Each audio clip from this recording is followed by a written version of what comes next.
স্বামীর পকেট থেকে স্বামীকে না জানিয়ে টাকা নেওয়া যাবে কিনা, স্বামীর পকেট থেকে স্বামীকে না জানিয়ে টাকা নিতে পারবেন কিনা, এই প্রশ্নটি অনেক মেয়েদের জন্য খুব গুরুত্বপূর্ণ।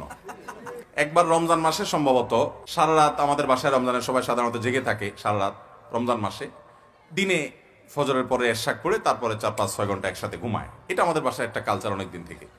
তো বিশেষ করে শেষ দশকে বেশি, আর অন্য সময় অনেক সময় হয়, করোনার সময়টা বেশি হয়েছে। যাই হোক, তো আমার মনে আছে একবার কোন এক রমজান মাসে 1-2 বছর আগে হবে, করোনার মধ্যেই। তো আমরা এরকম সকালে ঘুমাইছি, মোবাইল সাইলেন্ট করা আছে, ঘুম থেকে জোরের আগে উঠছি, উঠার পরে দেখি একই নাম্বার থেকে অনেকবার কল, ধরেন 15-20 বার কল। আরে একটা নাম্বার থেকে এতবার কল আসছে, নিশ্চয়ই কোনো মানুষ বিপদে পড়ছে। কল ব্যাক করলাম, দেখি ওই পাশ থেকে এক ভদ্র মহিলা বলতেছে, হুজুর আমার একটা ইমার্জেন্সি মাসালা, সেজন্য আপনাকে বারবার বিরক্ত করতেছি। আমরা হ্যাঁ বলুন, এটা বুঝতে পারছি আমি, ইমার্জেন্সি না হলে এতবার কল দেয় মানুষকে, মানুষ বলেন তাড়াতাড়ি বলেন। তখন ওই পাশ থেকে ভদ্র মহিলা বললেন, হুজুর মাসালাটা হলো আমার স্বামীর পকেট থেকে আমি টাকা নিলে জায়েজ হবে কিনা, এই প্রশ্নটাই। আমি বললাম, এটা ইমার্জেন্সি মাসালা হলো আপনার? এতবার কল দিছেন, আমি তোমার সাথে কোনো বিপদ হয়ে গেছে। আমার ওয়াইফকে যখন বললাম, দেখো এটা বলে ইমার্জেন্সি মাসালা, তখন আমার ওয়াইফ ভদ্রমহিলা আমারে বলল, তুমিও তো বুঝো না, আসলে বেচারির জন্য ওইটাই হয়তো ইমার্জেন্সি। সে হয়তো তার বখিল স্বামীর পকেটে কোনোদিন টাকা পায় না, আজকেই হয়তো জীবনের প্রথম চান্স পাইছে।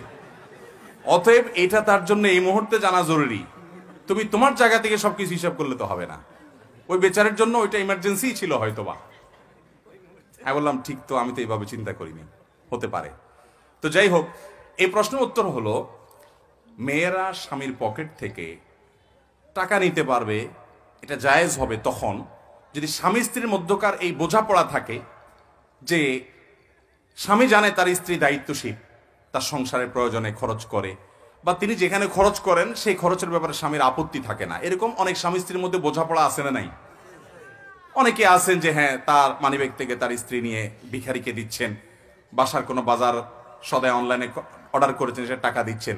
স্বামীর কাছ থেকে প্রত্যেকটার জন্য আলাদা আলাদা অনুমতি নেওয়ার দরকার নাই, স্বামীর মৌন সম্মতি আছে। আছে না? এরকম অনেক ফ্যামিলি। এরকম যদি হয় তাহলে তো আপনি নিতে পারেন, কোনো অসুবিধা নেই। আর যদি ব্যাপারটা এরকম হয় যে আপনি স্বামী ঘুমানোর পর ওই হুজুরের কাছ থেকে মাসালা জিজ্ঞাসা করে তারপর চুপে চুপে আস্তে করে মানিব্যাগটা বের করে আপনি সেখান থেকে টাকা পরে সরায় আবার জায়গা মতো রেখে দিচ্ছেন, ভদ্রলোক যাতে টেন না পায়, প্রক্রিয়া যদি এটা হয় তাহলে সেটা না জায়েজ। কারণ সেটা হবে কি, তখন চুরি। তখন সেটা হবে কি, চুরি। কোন কোন ক্ষেত্রে ডাকাতিও হয় আজকাল, কোন কোন ফ্যামিলিতে কি হয়, ডাকাতি মানে কি, সরাসরি ওঠ, টাকা না দিলে খবর আছে। যাই হোক, স্বামী স্ত্রীর মধ্যকার যে খুনসুটি খানসা, তাদের মধ্যকার যে আপনার কি বলে এটাকে, যে তাদের মধ্যকার যে ভালোবাসার একটা সম্পর্ক আছে, সেই সম্পর্কের কারণে একে অন্যের প্রতি যে আবদারের সম্পর্ক আছে, সে আবদারের সম্পর্কের কারণে আপনার নিল, স্বামী কিছু মনে করে না, হাসাহাসির মধ্যে নিল, এটাতে কোনো অসুবিধা। কিন্তু ওই যে চুরি করে করে সরাচ্ছেন, সেটা কিনা জায়েজ? হ্যাঁ, এই চুরি জায়েজ আছে একটা জায়গায়। সেটা কখন? আপনার স্বামী, আপনি অসুখে মরে যান তবুও আপনাকে ডাক্তারের কাছে নেয় না, আপনার বাসায় বাজার নাই তবুও দেয় না। অনেক বিশেষ করে এক স্বামী আরেক বিয়ে করলে অনেক সময় দেখা যায় অনেক জালেম, এই বউর খোঁজ খবর আর নেয় না।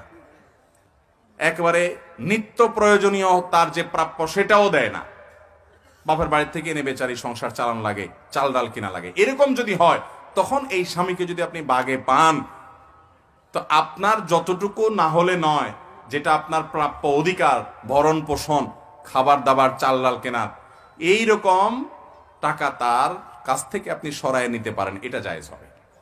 কথা কি ক্লিয়ার?